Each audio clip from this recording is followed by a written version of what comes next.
don't fuck with us, we don't fuck with them. It is what it is. Big Billy. I built this shit. Me. Brick by brick. Real. I can't even call it corner pocket. Niggas in they feelings out of pocket.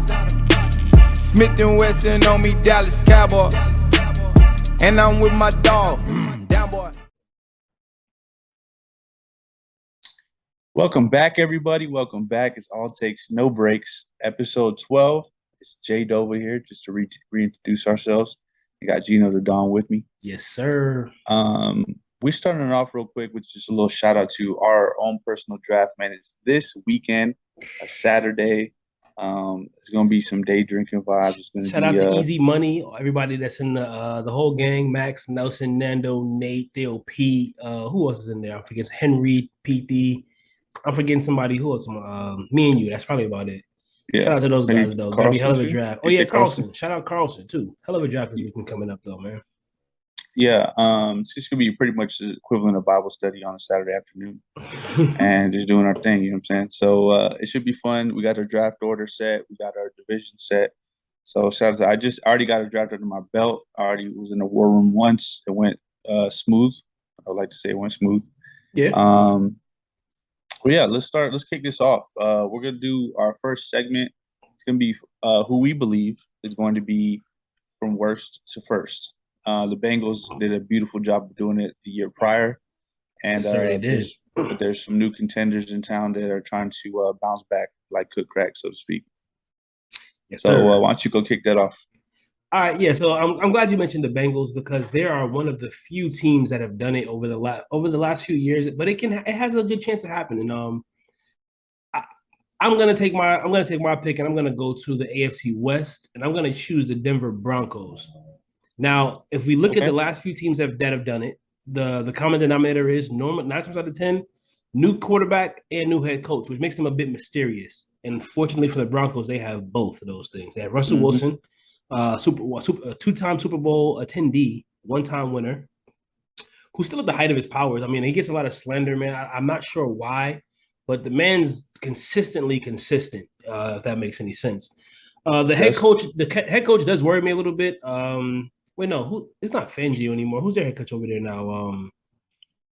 I forget. I'm pretty sure it's a baby who doesn't have much experience, but I think Russ can actually put that thing on his back and actually take him to the promised land. The only problem that they're gonna run into is the fact that the Chiefs and the Raiders are actually looking pretty stout defensively.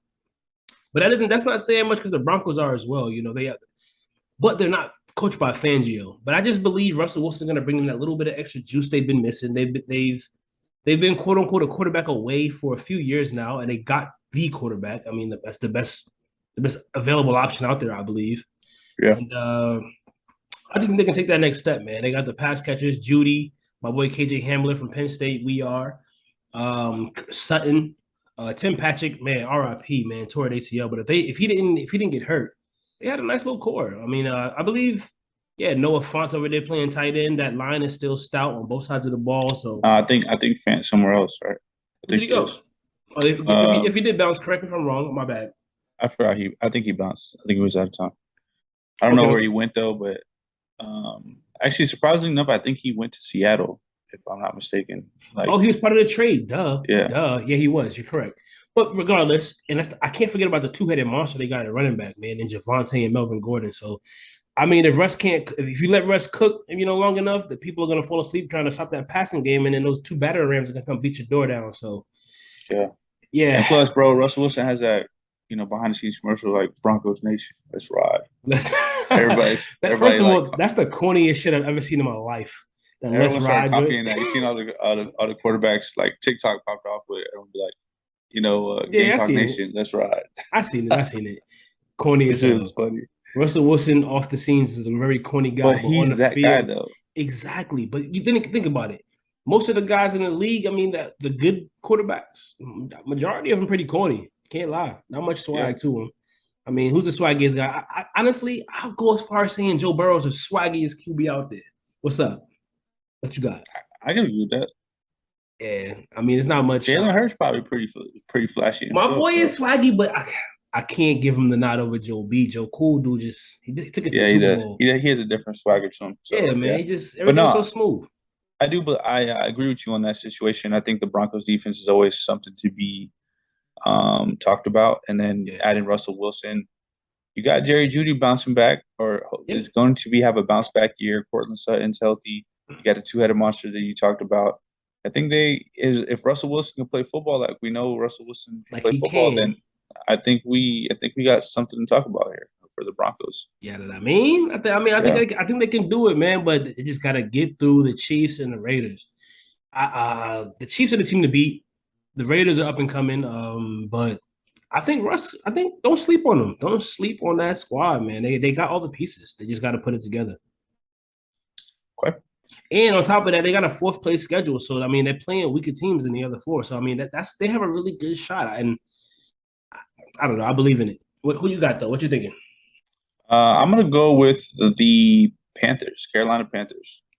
I Ooh, think that's spicy. That's I real think spicy. I think adding Baker Mayfield, him fighting through becoming a starter, is what we can consider an upgrade at quarterback for the Carolina For Panthers. sure, no doubt. A healthy CMC coming into the year. Very healthy. Yes, sir. Um, a slightly improved O line. I don't know how improved it is, but it's been reports that it's been improved. And then you got a decent to good defense that can, not get ran over by other squads. Yeah. Yeah, that's why I put decent to good, not like good to great. So I'm gonna put it right there. Obviously in NFC South, they're not gonna. I don't think they're gonna beat out the Bucks for to get into the playoffs, but I think they can somehow make it in and do something with it. You know what I'm saying? But we'll see. It's all about how Baker Mayfield plays, CMC staying healthy, and they have playmakers. So DJ Moore is a guy that hasn't really got to flash like he wants to, just Yeah. in this situation. But Yeah, and just honestly, to go from worst to first, they would have to beat out the Bucks, bro. I mean, to get to the top of the division. So I can see that happening. Hear me out. I'm gonna take your side for a second. I'm gonna argue for you, but yeah. Tom Brady and the Bucks, man, they're kind of in a peculiar situation because they relied heavily on the run game. They lost Rojo. I mean, that's not too big of a loss, but they did lose a running back that was key. Mm-hmm. Their offensive line is in shambles, complete shambles. They're gonna rely on Brady's quick passing game to probably get them through a majority of the season. And on top of that, Brady's 45, man. Like you can breathe on him the wrong way. He's probably gonna break something these days. So I can see the Buccaneers, but the only problem is they got that stout defense, brother. But I'm I mean, not. I can, That's the thing with the Bucks. I'm not going to count them out, man. I'm not going to count Tom yeah, Brady out. I mean, the man can go do however many commercials or whatever the case may be. He can jump back into camp. He has the experience. He has the IQ. He facts. has the poise to just He is jump in everything. and He play is, whatever. yeah. So I think the Bucks are just going to be just fine. Like I said, I don't think Panthers take the number one spot there, but they can still get to the playoffs the wild card way. But For sure. um, For sure they and can. if they do that, hopefully they can do something with it. But we'll see. I mean, if they actually get to that point, I sound like a genius. So there we go. Facts. But yeah, I think the combination of those things, healthy CMC being one of the ones that obviously is heavily relying on, but Baker Mayfield play and actually considering him being a upgrade from Sam Darnold is Very much a so. big piece of the puzzle as well. Yeah, very much so an upgrade, I believe. Sam Darnold actually, man, it's sad to hear, bro.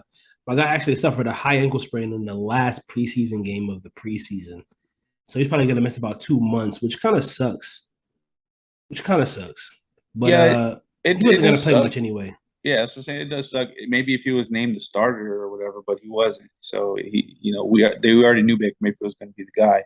It's just unfortunate for him because you want him to be able to be in the mix. But Yeah, for sure. But the only problem is though, like that kind of kills his trade value too, because what if a team did have an injury and then Sam Darnold's over there just chilling as a QB2? Let's go trade for him to bring him over here and give him a shot. You kind of lost that opportunity. Now you're pretty much stuck in a QB2 role all year because of it, and that sucks for him, man. I mean, and I'm gonna be real with you. I don't think. I mean, that was a. I don't think the chance of him actually getting picked up was big. I think there were other options. People can go like Jimmy Garoppolo, but there was the chance. Yeah.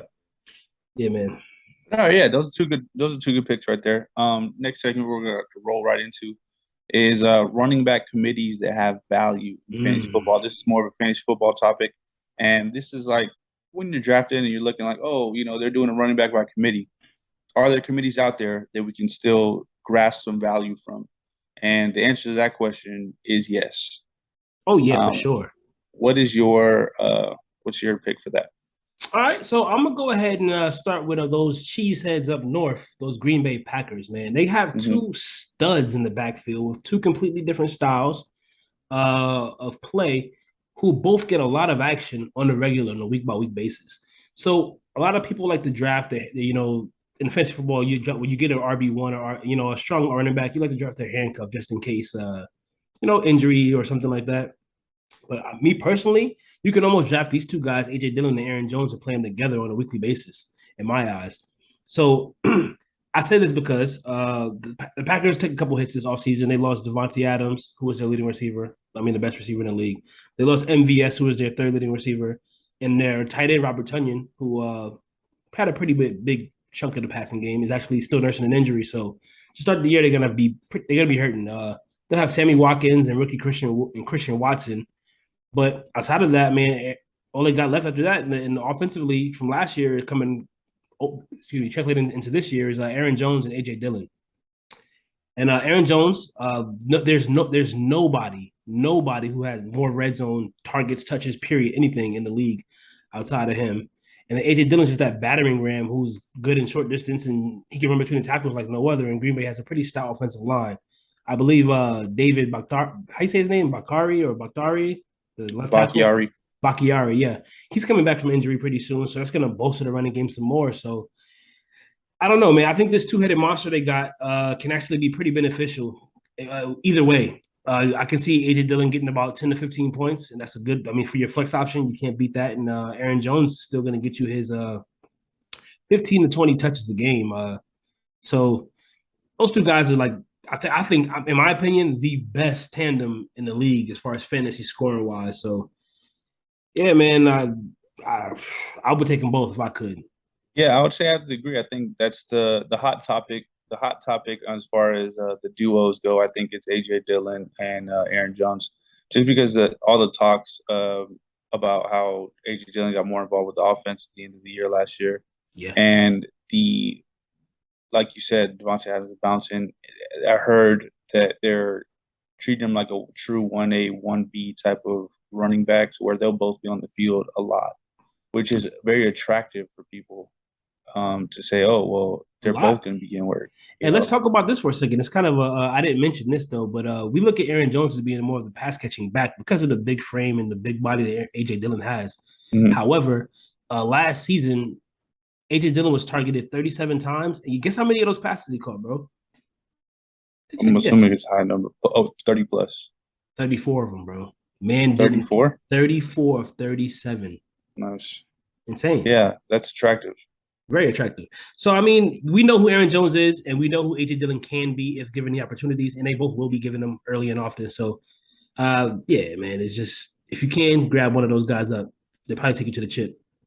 Yeah, I mean, I think either one you grab. If you grab both, I think it's a little risky, but I think that it's most likely going to work out for you. Like I said, I think they're going to be in the field at the same time a lot. That's what's being told or said, or so to speak. And why not believe it? So we'll see how it goes.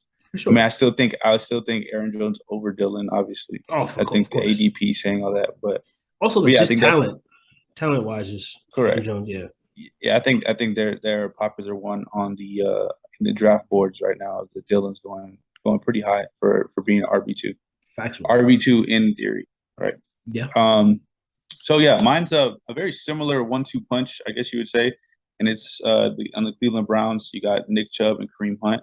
Mm-hmm. We've already seen that happen last year, where people that had Kareem Hunt had an RB2, where a guy who wasn't even a starter, and he was on people's lineups, getting them points on a regular basis. Factual. And I think that's what I guess I think that's what gives faith for people this year to say, oh, a situation like AJ Dillon and Aaron Jones can work.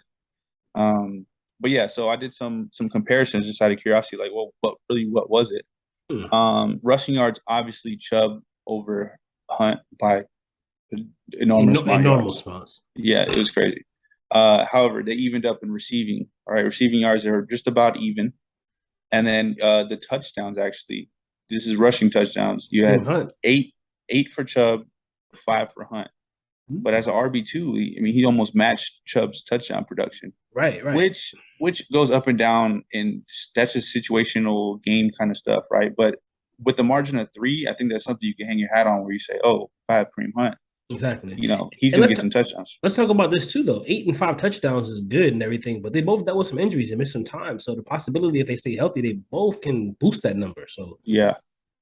I mean, I think, and then, you know, just the Brown situation right now, they have to lean on guys that they know they're reliable, and these two have been proven time and time again they are reliable. So I think they can be a big part of the offense. Right. The Browns get a lot of things wrong, but what they did get right is their O-line. Stout, it's vicious, it's mean, it's aggressive. They create lanes, and they have two really elite backs. I'll go as far as saying Kareem Hunt is.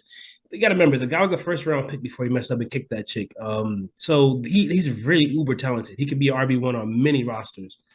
So yeah, I think if you split these guys up, they're in the first round of drafts by running back wise, right? If Chubb was by himself and then you put Hunt in a good situation by himself, I don't hate that take.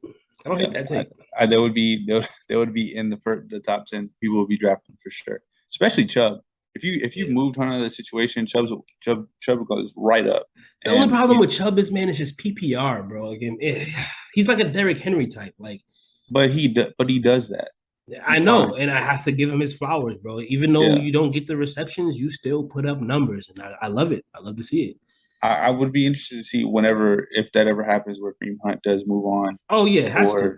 He demanded a trade this year. They don't want to extend him and give him the dollar that he deserves. So I think this is his last season as a Brown. I'm almost positive next year he finds his way to another team for sure to lead the. Yeah, I'm definitely a Nick Chubb fan. Kareem Hunt, I actually haven't ever put him in my lineup while he's been a Brown, but I've seen good things, so I can't complain. I just never really bought into the getting the RB2. I've just never really been put in position to where I can grab him. I've always had like an extreme pick where I was extremely early or extremely late. Like normally, I feel like to get Hunt, you need to be like middle of the pack. I mean, not Hunt, or to get Chubb. That's wrong with ADP. You know, even if I saw Hunt, and I'll say this, even it might be a horrible take or whatever, but I'll take Dameon Pierce being supposed to be in the RB1 over Hunt. Yes, sir. I just like to be if you're the guy, I want you on my team. You know what I'm saying? And yes and no, because I would, and this is a knock on my squad. I love the Eagles. I love it all day, but I'll take Kareem Hunt before I drop Miles Sanders. Just saying. And I love Sanders. I think he's a great talent. It's just I know that when given Jalen Hurts is too he is our offense. So goal line situations, I trust him, his big body, his big frame, you know, tucking in his running backs, taking it out, you know, running the RPO, running into the end zone. I mean, Miles Sanders just won't get the opportunities like that these other guys will. But that's neither here nor there. But I like your take. I don't hate that. I love the Browns committee. I would definitely mess with either one of those guys. I want to give an honorable mention, though. Honorable shout out to the Cowboys. I do like what they got there with their two-headed monster with Zeke and Pollard. Zeke is looking slim. He's looking real sturdy. So if he can bounce back and be the Ewok we know, and I was gonna say know and love, but I don't love that. Like, screw him. But if he can bounce back and be that guy, they got something going on over there. So I think having a guy that you know is right behind you in the race is a pushing factor. I think that's probably what pushed Elliott all offseason to say, hey, yo, I need to tighten up. People are talking about Tony Pollard could take my job, you know, and I'm sure that's and do better, motivating, and do better. So, which we saw a little bit of flashes of that last year when Tony Pollard got the opportunity. So but suppose go ahead. Sorry, my bad. No, I'm just saying it's just we just go off of what we see, man. Whatever we are looking at is the news for today. Thank you very much. That's about it. Right. Yeah. But I mean, supposedly Zeke was hurt last year and he was going through some things. So, I mean, he's healthy. He looks sturdy. Let's see what they can do. I hope they don't do nothing, but Whatever. All right. Well, those are our two segments that we're about to roll right into our infamous "Would You Rather." Right, and Yes, I'll give you sir. the honors of. I'll go ahead and you can go ahead and ask me first All right, all right, all right. because I got something special when you ask me. Oh, something special. Yeah, yeah. I bet. Let me get mine out the way though. So mine is a little bit out of the ordinary. It kind of matches my personality. I know it's gonna be reckless. I feel it. Nah, nothing too crazy reckless. We try to keep this as this is a family show, like you told us last week. So I don't want to get too borderline. borderline. Yeah. But would you rather be a tree that can feel pain or be a snail that could never die?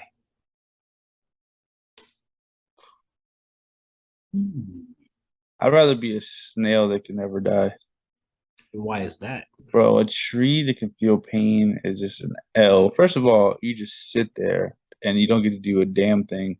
And then people can like peel your bark and fucking. What's the same? I mean, just because you're a snail that can't die doesn't mean you can't feel pain. And you're really not going anywhere either. Oh yeah, I still do the snail. At least I can move around and go see things or whatever.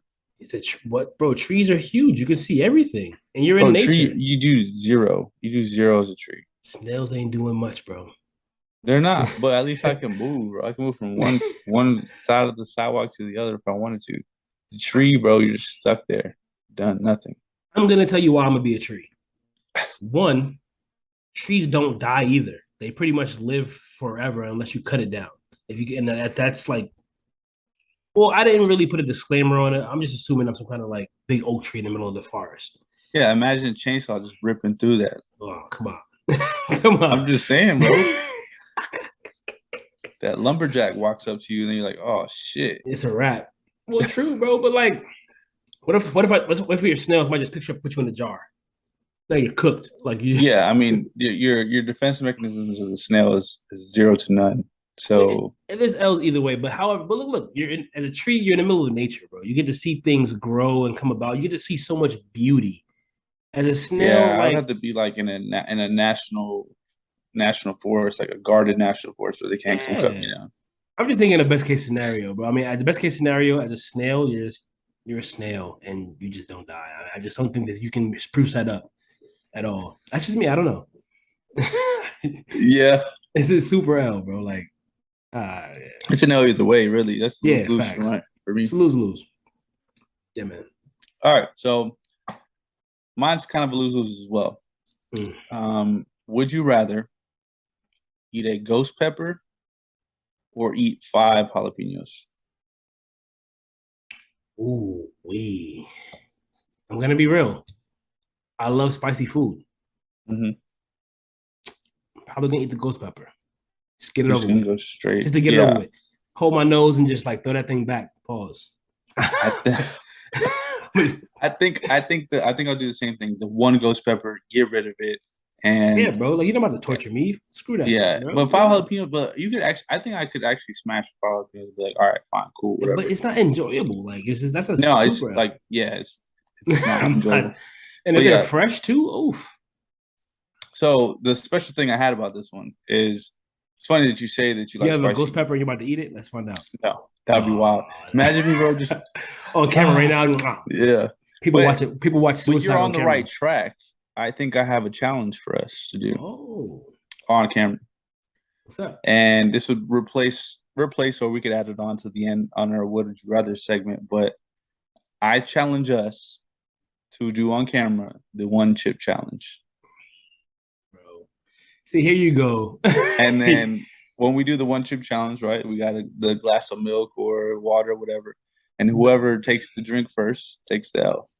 Bet. I mean, hey, so we are getting together this weekend for our fantasy draft. I mean, why not then? Oh, we could do that. We could do it. I was thinking right on the podcast at the end, you know what I'm saying? But I don't know if we'll be able to even do an outro at that point. Oh yeah, bro. We're gonna be we'll figure out the logistics, but if you accept the challenge, I accept. Oh, bro, come on. Ain't no hole in my blood, baby. Let's ride. All right, cool. Yeah, I think that'll be entertaining. People would love to see it. People love to see people do the one chip challenge because they go and die. So, But where you get these chips from? Amazon? You just gotta order it or something? yeah, I think you order it and then it goes right to your house and it comes in that box and it's just that one chip that's freaking crazy. Yeah, Doused in every single spice known to man. for sure. I've seen people like they try to like go for a little bit and then they're like, bro, I gotta lie, bro. I'm about to just like I gotta get my pause. You gotta get your mouth real moist. You gotta get it real like wet first, and then you gotta eat the chip, bro. You just gotta like throw that thing back, bro. You just gotta get over with. If you try to do it one by one, you're gonna die. no, yeah, I'm gonna just pump and just smash it as fast as I can, and then you can't take a drink. The second you take a drink, it's you losing. Oh yeah, that's L. But what about I challenge you and you only to the cinnamon challenge. Remember that one? Oh, I'm not doing that. You could suffocate like that, bro. Bro, my mom caught my little sister doing that thing one time, bro, and she was like so irate, bro. Like she was ready to like burn that. Like she was like, "Were you trying to kill yourself?" She was going crazy. My sister like, I'm already like drinking water, thinking about cinnamon in my mouth and spice. Like just I'm already getting parched. Think about what in your mouth? Cinnamon, bro. Oh, I heard another min. Wow, that's crazy, bro. You were just talking about the cinnamon challenge. It's crazy. Pause. But yeah, bro.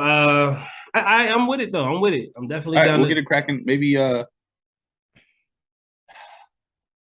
we are recording. We are bringing on a guest on for next time we record. Should we tell don't know if people, we'll do it then. Should we give him a little shout out, or we should just wait till he comes on and let him introduce No, yeah, let's himself? give him a shout out, man. Shout out to Nelson, man. We invited him on. He's already set up. He's excited to come on and boy Nelly Nell. Let's do it. We're not going. Go ahead. Unfortunately, guys, he's a team of the other New York baseball team, the Mets, and I'm so sorry to hear that. Also a Giants fan. Ugh, even worse, bro. Like, come on, what kind of L's? Nelson, you got to do better than that. Hopefully, he's also the infamous guy who traded off Jonathan Taylor after week 1 in our fantasy football league last year. Now, I wish I had like a flex bomb to drop that and run that back. This guy. Yeah. And you know what's crazy, bro? I lost to that guy in the Super Bowl because of that. So Nelson, I got a bone to pick with you, brother. When you get on the show, I'm gonna talk this spice though. You gonna have to. No, I think when we bring him on the show, we interview the mind of the maniac who actually did that. You know what I'm saying? Like, I blame Max for getting him that drunk. Really? Yeah, he was sauced. He was sauced. That's what Max has a way of doing that kind of stuff to people. But yeah, man, it's all right. It was an honest mistake, but it was a costly mistake. Speaking of baseball for a second, I got a tangent real quick. Shout out to my guy Aaron Judge for blasting off home run number 51 today. He's on the chase to catch your boy Roger Maris. We got about 39 games left. He needs 11 more to break the record. He's already the surefire AL MVP, but I would love to see it, man. Hopefully he brings home the chip, and hopefully we ice the Mets in the World Series to get it. But yeah, that's my little tangent, man. Hey, shout out Nelson. I know you don't want to hear that, but the truth hurts sometimes, my brother. It is what it is. All right, cool. So we got one chip challenge coming up. We also got a guest coming up. Should be exciting. Couple next episode, we'll see how it goes. But yeah, that's all for us tonight. Please like, subscribe, share, comment, do what you got to do. Yeah, we appreciate anyone who's tuning in on a regular basis. We're only trying to get better. So, yes. Yeah, have a good night. Peace. Peace.